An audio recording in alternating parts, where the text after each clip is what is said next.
जय माता की मित्रों, आज चर्चा करते हैं कि मंगल अगर आपके द्वादश स्थान में विराजित हो तो किस तरह का फल प्राप्त हो सकता है।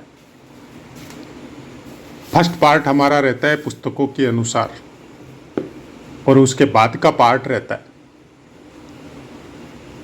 उसमें 90% पुस्तकों के अनुसार ही रहता है, क्योंकि ज्योतिष एक विशाल समुद्र है। उसमें नवमांस का अपना इफेक्ट होता है, नक्षत्रों का अपना इफेक्ट होता है, तो वो सबको सम्मिलित करके हम बताते हैं। और सेकंड पार्ट में ये बताने का कारण केवल इतना ही है, जो पुराने पाठों में कई बार हम क्लियर कर चुके हैं और फिर भी नए पाठ देते हैं, उसमें भी 10-15 पाठ के बाद में एक बार क्लियर करते हैं। कुछ विद्वानों के कमेंट थे कि उनको पता नहीं चलता था कि कब हम पुस्तकों के अनुसार बताते हैं और कब अपने अनुसार। तो ज्योतिष में अपनी इच्छा अनुसार कुछ भी बताना संभव ही नहीं है। आप अगर ज्योतिष के विद्यार्थी है या ज्योतिष का अध्ययन करते हैं या ज्योतिष के विषय में जानते हैं, तो आप ये भी जानते हैं कि कौन से ग्रह के क्या कारकत्व है और कौन से भाव के क्या कारकत्व है, और उसके अनुसार जब आप बोलते हैं या उसको प्रिडिक्ट करते हैं तो वो ज्योतिष की पुस्तकों के अनुसार ही होता है। अभ्यास में आपने कुछ देखा तो आप अगर पुस्तकों में जाएंगे तो उसको खोजना थोड़ा मुश्किल होगा कि कहाँ लिखा हुआ है, लेकिन सबको पढ़ते पढ़ते जब आगे बढ़ते हैं तो उसी के अनुरूप कोई न कोई श्लोक आपको जरूर प्राप्त होता है। मंगल आपकी शारीरिक ऊर्जा है। आपके हर चक्र को जागृत करने की क्षमता केवल मंगल देव में है। शक्ति की उपासना जो भी इंसान या मनुष्य करता है वो मंगल की ही उपासना है। एक शारीरिक शक्ति जो आपको मंगल प्रदान करता है और एक आध्यात्मिक शक्ति, योगिक शक्ति, अंदर में कुछ जागृत होना या कुछ एक्टिवेट होना, वो भी मंगल है, क्योंकि उसकी शक्ति के बगैर वो चीज जागृत आपकी नहीं हो सकती। द्वादश स्थान में बैठा हुआ मंगल देव किसी भी पुस्तक में कोई भी अच्छे फल उसके नहीं लिखे हुए। अब सिंह लगन में मंगल सुकेश और भाग्येश होता है, वो भी अगर सुकेश या भाग्येश आपके द्वादश स्थान में विराजित है तो उसके बारे में भी कोई अच्छी बातें पुस्तकों में नहीं लिखी है। लेकिन जब आप उसके प्रति दूसरे तरीके से जब जाते हैं तो पुस्तकों में बहुत सी बातें लिखी है, क्योंकि अपने सुख स्थान से ये नवम विराजित है, अपने भाग्य स्थान से ये चतुर्थ स्थान में विराजित है, लेकिन ये लग्न के अनुसार द्वादश है। इसका मतलब इतना ही है कि आप अपने जन्म स्थान से दूर प्रोग्रेस करेंगे। आपका भाग्य आपके जन्म स्थान से बहुत दूर आपका एक्टिवेट होगा और बहुत बड़ी सफलताएं अर्जित करेंगे। यहां से अपनी चतुर्दृष्टि आप अपनी राशि पर, वृश्चिक राशि पे इनकी जब चतुर्दृष्टि पड़ती है तो भूमि, भवन, वाहन उन सब के लिए बहुत योग कारक है। रहेंगे दूर, सर्विस या बिजनेस करेंगे दूर, लेकिन अपने जन्म स्थान में भी बहुत कुछ बनाएंगे। सप्तम दृष्टि छठे स्थान पे पड़ती है, शत्रुओं की कमी नहीं रहेगी। शत्रु हमेशा परेशान करेंगे। कोई न कोई तकलीफ आपके कार्य क्षेत्र में आपको हमेशा प्राप्त होगी। विजय पाएंगे और उनसे फायदा भी उठाएंगे, लेकिन परेशानी हमेशा बनी रहेगी। अष्टम दृष्टि सप्तम स्थान पे आती है। व्यापार के लिए खराब, पार्टनर के लिए खराब, काम और भोगों के लिए खराब, और जीवन भर भटकाव देता है ये योग।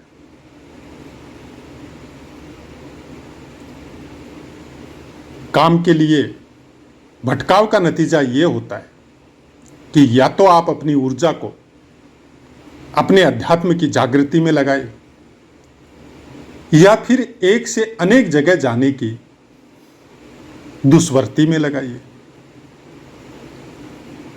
तो अगर नेगेटिव में लगाते हैं तो फिर द्वादश स्थान का मंगल देव आपको बहुत कुछ गलत फल प्राप्त करवाता है।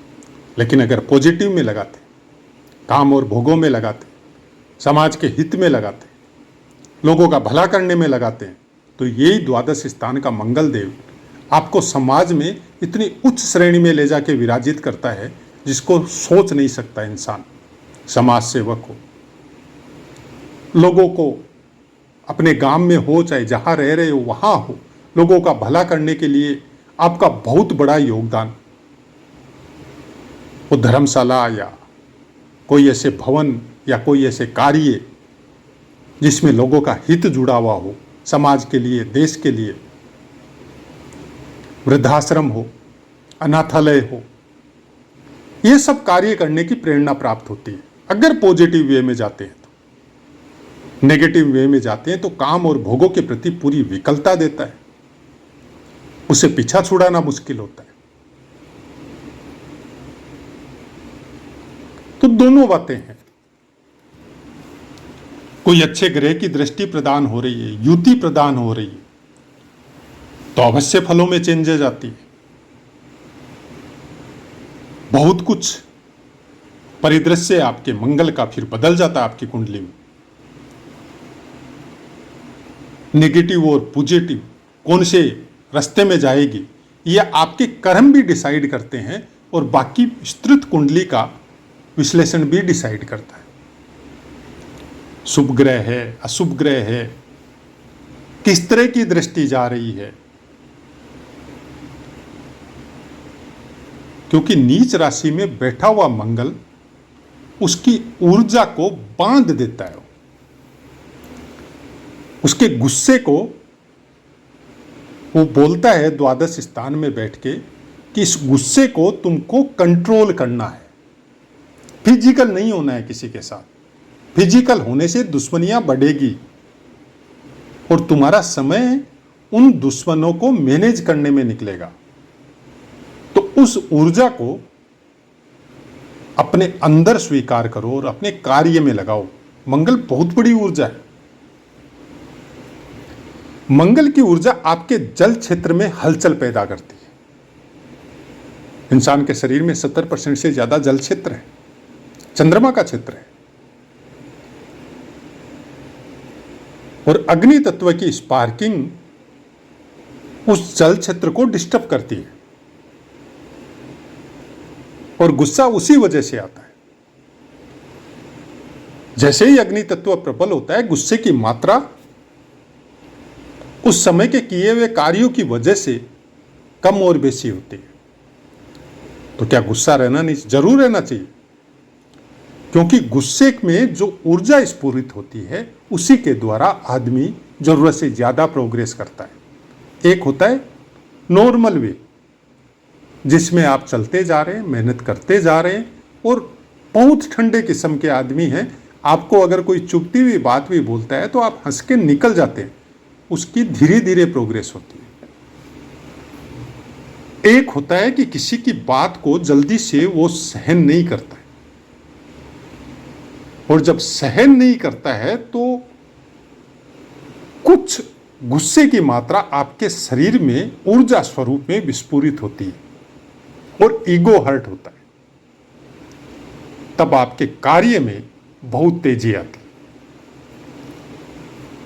आपके विल पावर में बहुत स्पीड आती है और गहन होता है वो। आपने बोलते हुए सुना होगा बहुतों को कि हम ये करके दिखाएगा, हम इसको अचीव करके दिखाएगा। ये मंगल है। जब आप मंगल को कंट्रोल करना सीख जाते हैं तो मंगल आपको बहुत ऊंचाइयां प्रदान करता है। लेकिन साथ में यह भी लिख के लीजिए कि द्वादश स्थान का मंगल देव आपको शांत नहीं रहने देता। एनी टाइम आपके जीवन में कुछ न कुछ प्रॉब्लम, कुछ न कुछ दिक्कत बनी रहेगी। इसको लिख लीजिए और उसको स्वीकार कीजिए। और जब स्वीकार करेंगे तब आपका वे थोड़ा अलग होगा। आप उसको समझ गए कि प्रॉब्लम आएगी तो फिर उसको सोल्व करना थोड़ा आसान होता है। उस प्रॉब्लम को क्रिएट नहीं करेंगे, बढ़ाएंगे नहीं, उस प्रॉब्लम को फिर मैनेज करेंगे आप। और जिस दिन ये समझ में आ जाएगी उस दिन मंगल आपका नेगेटिव होते हुए भी पॉजिटिव हो जाएगा। क्योंकि जब हम लोगों को ये समझ में आ जाए कि ये आदमी हमको ये प्रॉब्लम देगा जीवन में, तो फिर आप उस आदमी से एनी टाइम अलर्ट रहेंगे। कोई भी ऐसे लूप होल्ड आप छोड़ेंगे ही नहीं। फिर वो आपके लिए योग कारक हो जाएगा। जैसे ही वो आपके लूप होल्ड पे वार करेगा तो आपको समझ में आएगा कि यहां में हमने कुछ गैप छोड़ा हुआ है, उसको भी ठीक करना जरूरी है। क्योंकि यहां पे गैप था बोल के इसने यहां पे वार कर दिया। ग्रह को मैनेज करना यही होता है, ग्रह को एक्टिवेट करना भी यही होता है। मंत्र जाप करें, हवन यज्ञ करें, क्या उससे ग्रह मैनेज होता है? नहीं होता है। उससे एक ऊर्जा मिलती है आपको। उस ऊर्जा के द्वारा उस तकलीफ को आप थोड़ा आराम से भोग लेते हैं। यही फर्क है पूजा पाठ का। संकल्पित कार्य करके कोई वेद पुराणों के अनुसार या ग्रह नक्षत्रों के जाप के द्वारा उस ऊर्जा से संबंधित वो कार्य करके आप उस तकलीफ को सहने की क्षमता प्राप्त करते हैं। तकलीफ को नहीं रोक सकते। बहुत महान महान आत्माएं इस धरती पे जन्म लेके उन्होंने भी इस तकलीफ को, ग्रहों की तकलीफों को भोगा है।